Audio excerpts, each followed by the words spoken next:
Ya itulah pemirsa, jangan sampai niat hati ingin pulang berkumpul bersama keluarga justru nantinya harus ke rumah sakit. Nah pemirsa, tentu harus ada 2 F yang kita terapkan, yaitu adalah fit badannya dan kendaraan serta fokus saat berkendara. Lalu apa hal-hal lain yang harus kita perhatikan supaya kita bisa mudiknya ini aman sampai ke kampung halaman? Kita simak perbincangannya bersama Widya Saputra. Silakan Widya. Terima kasih Jason. 1F lagi ya, full kartu tolnya. Apalagi kalau menjelang nih gerbang tol tiba-tiba aduh bahaya kalau sampai tidak ada isinya. Nah, selain menyiapkan fisik dan mental yang tadi sudah disebutkan oleh Jason selama mudik lebaran, satu hal yang paling penting adalah menyiapkan kondisi kesehatan kendaraan Anda. Kali ini kita akan berbincang mengenai berkendara aman selama mudik lebaran bersama senior investigasi KNKT Bapak Ahmad Wildan. Selamat siang Pak Ahmad Wildan, apa kabar? Sehat selalu? Selamat siang, alhamdulillah baik. Alhamdulillah baik. Pak Ahmad Wildan, ini yang menjadi masalah klasik begitu ya, yang mendominasi penyebab kecelakaan yang terjadi terutama di ruas jalan tol yang kadang kalau misalnya terlalu lurus, terlalu smooth jalannya juga bikin ngantuk gitu. Silakan Pak Ahmad Wildan.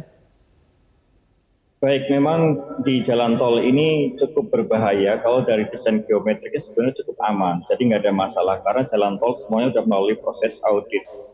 Yang jadi masalah adalah di sana ada disparitas kecepatan, ada yang jalan lambat, ada yang jalan sangat cepat. Kemudian juga masalah lelah karena jalan tol kita makin panjang. Nah, ini yang perlu kita waspadai di angkutan mudik ini adalah bahwa akan terjadi lalu lintas atau mobilisasi yang sangat masif. Nah, di sini infrastruktur jalan kita itu sebenarnya didesain bukan untuk yang explosive flow seperti ini, dia hanya untuk normal traffic.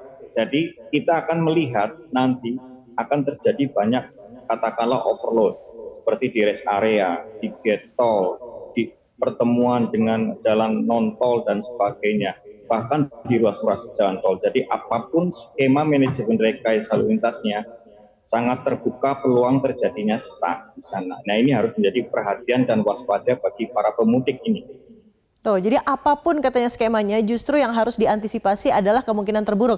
Pemirsa masih ingat dong beberapa tahun yang lalu ada insiden Brexit yang bahkan sampai disorot oleh pewarta dari mancanegara. Jangan sampai terjadi lagi. Nah, apalagi tadi dikatakan bahwa akan ada penumpukan-penumpukan di titik-titik tertentu. Salah satunya adalah di rest area atau area peristirahatan. Sebetulnya ada tidak sih jarak yang memang ideal begitu ketika di jalan tol kita harus berapa lama mengemudi, di balik kemudi, sampai berapa lama ada di tempat istirahat atau jarak mungkin dari titik rest area ke satu rest area lain? Pernah adakah penelitian soal itu atau Anda pernah membaca, Pak Ahmad Wildan? Kalau sekarang ini kan regulasi kita mengatur tiap 4 jam kita harus pengemudi harus istirahat. Namun demikian kondisi lalu lintas di jalan pada saat macet kita 2 jam aja udah terpressure. Jadi agak lelah dan sebagainya. Jadi ini kalau saran saya ketika pengemudi mengalami lelah itu segera beristirahat aja lah, mencari rest area, dan jika di rest area jalan tol sudah tidak terpenuhi, lebih baik keluar jalan tol. Ini yang kecelakaan di Boyolali saya lihat juga kecelakaannya di bahu jalan. Ini yang saya perhatikan, kalau kemudian rest area di jalan tol penuh, sebagian besar justru mereka parkir di bahu jalan dengan alasan rest areanya penuh. Nah, ini yang berbahaya. Sebaiknya jika menemukan rest area sudah penuh, lebih baik keluar jalan tol baru kemudian masuk lagi. Jangan dipaksakan harus istirahat di rest area jalan tol karena memang didesain kapasitasnya bukan untuk eksplosif traffic seperti sekarang ini. Jadi memang rest area itu tidak didesain untuk transit dalam jangka waktu lama begitu. Tapi Pak Ahmad Wildan, katakanlah tidak ada sebetulnya jalur keluar dari jalan tol karena memang didesain panjang begitu. Apa yang harus dilakukan yang paling aman ketika rest area pada saat itu sudah penuh? Jadi yang paling aman adalah setiap pemudik merencanakan perjalanan dengan bijak. Yang pertama, lihat jadwal kontraflow, one way dan sebagainya di pemerintah. Jangan sampai kita terjebak dalam kemacetan atau berangkat bersama-sama dengan pemudik lainnya. Kedua, kita rencanakan kita mau istirahat di mana. Kita keluar tol saja. Katakanlah kita mencoba mencicipi makanan di Cirebon, mencicipi makanan di Tegal, di Malang, Pekalongan. Nggak apa-apa, kita keluar aja. Tapi kita rencanakan dengan baik bahwa kita akan keluar di sini. Jangan paksakan bahwa saya harus beristirahat di jalan rest area di jalan tol. Ini nanti akan mengalami penumpukan di rest area jalan tol. Sementara kapasitasnya tidak akan mencukupi dengan flow atau arus sebanyak itu. Ini jadi pesan kami, rencanakan perjalanan dengan bijak. Kemudian perhatikan bagi yang ibu hamil atau bawa anak-anak, persiapkan bawa makanan minuman selama perjalanan dengan baik, obat-obatan yang sakit segala macam ya, bawa, jangan tergantung nanti gampang keluar. Ya, kalau lagi kena macet nggak bisa keluar gimana. Kemudian bagi yang berpuasa juga hati-hati. Kalau berpuasa ya seringlah istirahat. Kalau saran saya ketika melalui perjalanan mudik seperti ini, kita prepare from the worst aja lah. Jangan-jangan nanti terjebak macet dan sebagainya. Lebih baik kita jangan berpuasa dulu pada saat mudik pada siang hari. Kalau mau tetap puasa, mudiknya malam hari. Jadi di sini untuk keamanan bersama atau keselamatan bersama. Kita niati.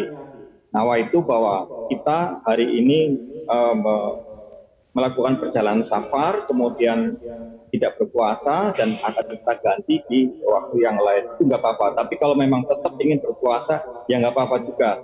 Coba memang harus waspada, harus sering melakukan istirahat agar menghindari ngantuk. Jadi intinya harus diantisipasi, rencanakan yang bijak tadi kata Pak Ahmad Wildan. Pak, tercatat ini ada 2 kecelakaan di tol Semarang Solo serta 2 lagi di tol Palikanci. Menurut Anda titik-titik mana lagi sih yang sebetulnya langganan dalam tanda kutip dan harus diwaspadai begitu oleh para pemudik nanti? Kalau titik-titiknya itu mulai dari tol Cipali itu udah lelah. Jadi hati-hati, waspadai keluar dari tol Cikampek. Itu seterusnya sampai di Surabaya sana itu adalah titik lelah. Sekarang di mana masalah lelahnya adalah dari kondisi tubuh atau kefitan seseorang. Kemudian kapan dan di mana akan terjadi penumpukan. Karena ketika terjadi stuck atau penumpukan, ini juga akan mempercepat tingkat kelelahan. Ini menjadi waspadaan. Maka tadi saya katakan, kita prepare from the worst. Jangan sampai kita di tengah jalan, kemudian kita nggak ada minuman, sudah macet, akhirnya lelah, dehidrasi, menurun konsentrasi dan sebagainya. Lebih baik kita persiapkan segala sesuatunya agar ketika terjadi hal-hal buruk kita sudah ada persiapan yang lebih. Ya, ingat tujuannya adalah bersilaturahmi begitu ya, berkumpul kembali bersama keluarga. Jadi motivasinya difokuskan di situ, berhati-hati di jalan. Dan terima kasih Pak Ahmad Wildan sudah memberikan pencerahan untuk kita semua yang sangat tidak sabar ingin bertemu dengan keluarga tercinta. Selamat kembali melanjutkan aktivitas Anda.